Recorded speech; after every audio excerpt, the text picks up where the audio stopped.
Vous êtes-vous déjà demandé à quoi il serait de vivre dans un endroit où le froid est si extrême que tout autour semble figé dans le temps?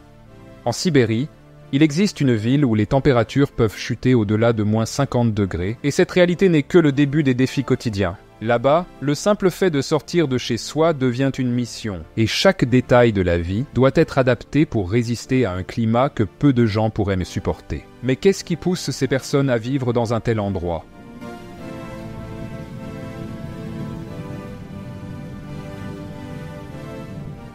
Ici, les températures descendent à un niveau si bas que geler le visage ou toute partie exposée du corps ne prend que quelques secondes. Et ce n'est pas quelque chose qui arrive rarement, c'est le quotidien. En hiver, l'air semble solide et même respirer peut être inconfortable, l'air glacé pénétrant les poumons de manière presque tranchante. Alors, comment vivre dans un endroit comme ça ? La réponse réside dans la préparation. Sortir de chez soi est comme une opération, avec des couches de vêtements qui protègent tout le corps. Il faut des bonnets, des écharpes, des manteaux doublés, des gants et des bottes spéciales. Des vêtements ordinaires ne fonctionnent tout simplement pas à ce niveau de froid. Tout doit être renforcé et pensé pour isoler au maximum la chaleur du corps. Il est normal de voir même les cils des gens recouverts d'une fine couche de glace après quelques minutes à l'extérieur. Même les tâches les plus simples, comme aller au marché ou rendre visite à un ami, nécessitent une stratégie. Calculer le temps d'exposition au froid, planifier des itinéraires pour éviter les zones ouvertes et même penser à des arrêts pour réchauffer les mains et le visage.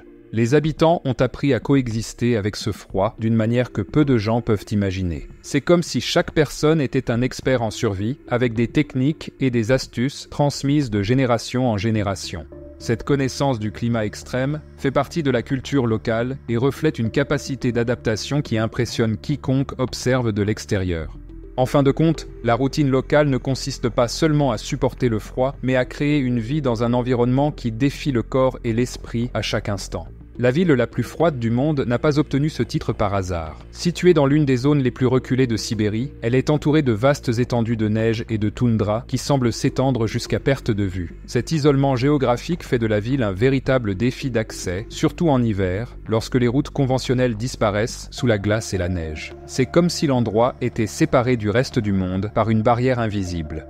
En raison du climat et de l'emplacement, une grande partie de l'année est dominée par des journées courtes et des nuits longues, avec peu d'heures de lumière. En été, c'est le contraire qui se produit, avec des journées qui durent jusqu'à 20 heures, bien que la chaleur reste modérée. Ce phénomène est si intense qu'il influence l'humeur et même le sommeil des habitants, créant une routine presque surréaliste où le temps passe différemment. À une époque de l'année, les rivières qui traversent la région gèlent, formant des routes improvisées pour les camions et les voitures, car le sol durci par la neige est la seule option de mobilité. Et même dans ce cas, ce déplacement n'est possible qu'avec des véhicules adaptés et chargés de provisions, car les secours peuvent mettre du temps à arriver en cas de problème. Les maisons sont de véritables barrières contre le froid glacial. Leur conception est pensée pour maximiser l'isolation thermique. Murs épais, petites fenêtres souvent dotées de plusieurs couches de verre. Ces éléments garantissent que la chaleur générée à l'intérieur reste, créant un espace habitable, même lorsque les températures extérieures chutent à des niveaux alarmants.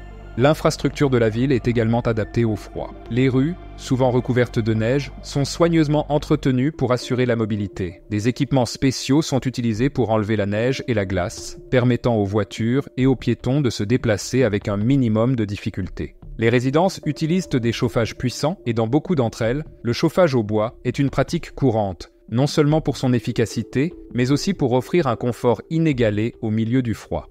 Cette méthode est devenue partie intégrante de la culture locale, où la chaleur d'un feu de cheminée se mêle à la vie communautaire.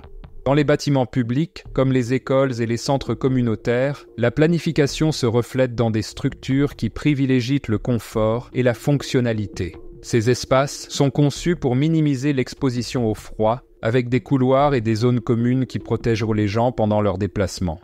À Yakoutsk, l'espérance de vie est un peu inférieure à la moyenne russe. Le corps humain a des réactions impressionnantes pour faire face au froid, mais l'hiver rigoureux de Yakoutsk exige bien plus que d'habitude. Notre corps entre dans une sorte de mode économie lorsqu'il est exposé à des températures si basses. La circulation sanguine diminue dans les extrémités, comme les mains, les pieds et le visage, pour conserver la chaleur et protéger les organes vitaux. Cette réponse naturelle aide à garder le corps au chaud, mais augmente également les risques de gelure dans les zones les moins protégées. Au fil des années, cet effort continu a un coût, faisant vieillir le corps plus rapidement. Ce besoin constant de chaleur use non seulement la peau et les extrémités, mais impose également un effort supplémentaire au cœur qui doit pomper le sang avec plus d'intensité pour compenser la perte de chaleur.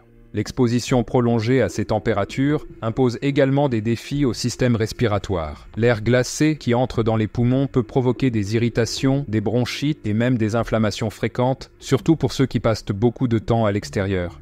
Ces impacts s'accumulent avec les années, affectant la qualité de vie à la vieillesse. Même avec des précautions pour s'habiller correctement, vivre ici signifie être toujours attentif aux signaux de son propre corps, car l'hypothermie est une menace constante.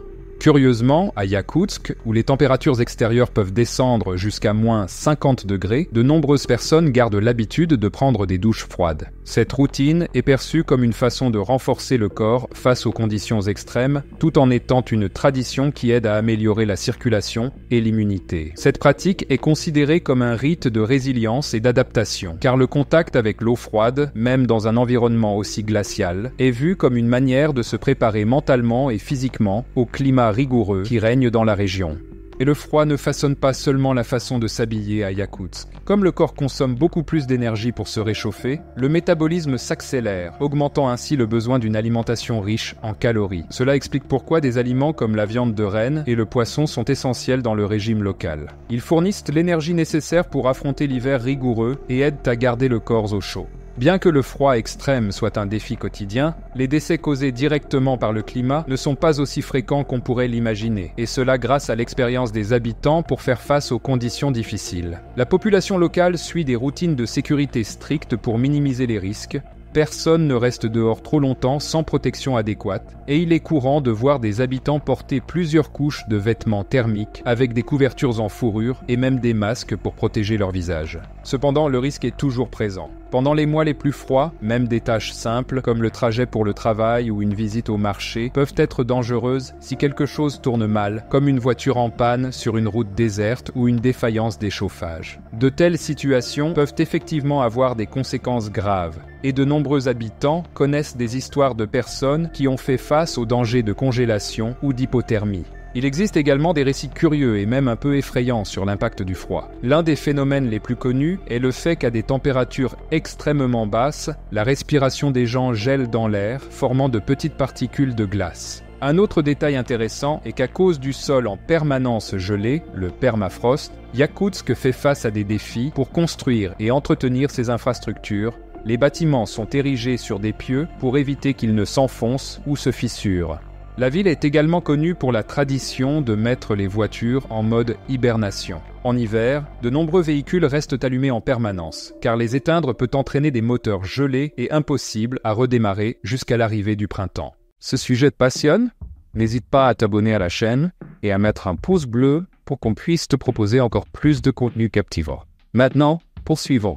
Vivre dans la ville la plus froide du monde ne signifie pas être enfermé dans un monde gelé. En fait, la vie sociale est très active, même sous des couches de neige. Les habitants se réunissent lors de festivals qui apportent chaleur humaine et joie dans les rues congelées. Des événements comme la fête de l'hiver sont une véritable explosion de couleurs et de sons où la musique et la danse réchauffent l'ambiance et tout le monde s'habille de costumes traditionnels, transformant la ville en un véritable carnaval d'hiver. Et vous devez penser, ils doivent être moins sympathiques à cause de cela. Mais vous vous trompez, les gens aiment se retrouver chez eux, où la chaleur des cheminées devient le cadre de longues conversations et de moments de détente. La cuisine locale joue également un rôle fondamental dans la vie sociale. Des plats chauds et réconfortants sont partagés lors de repas en famille, créant un sentiment de communauté autour de la table. Au-delà du froid intense, il y a une profonde valorisation des arts, où les artistes locaux transforment l'hiver en inspiration. Peintures et sculptures capturent la beauté glaciale du paysage, tandis que des danseurs et des musiciens apportent la chaleur de la créativité lors de performances qui enchantent tous. Dans les centres communautaires, le froid est oublié au milieu des cours de danse, des ateliers d'art et des événements cinématographiques qui rapprochent les gens et remplissent l'espace de vie.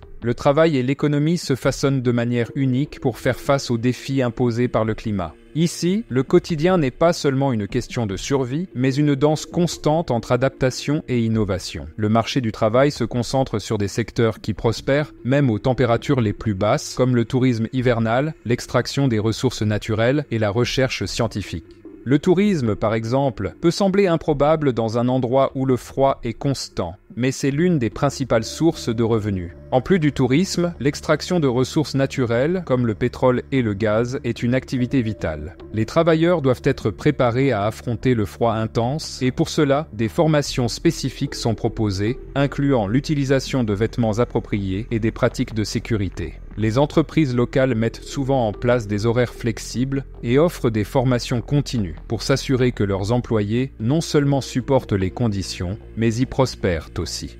Les paysages, recouverts de couches épaisses de glace et de neige, créent un spectacle à couper le souffle où le silence est brisé uniquement par le bruit tranchant du vent. Cette vaste étendue glacée façonne l'environnement et transforme la routine de ceux qui y vivent. Mais toute cette beauté entraîne de réels défis. L'écosystème environnant est fragile et de plus en plus impacté par le changement climatique.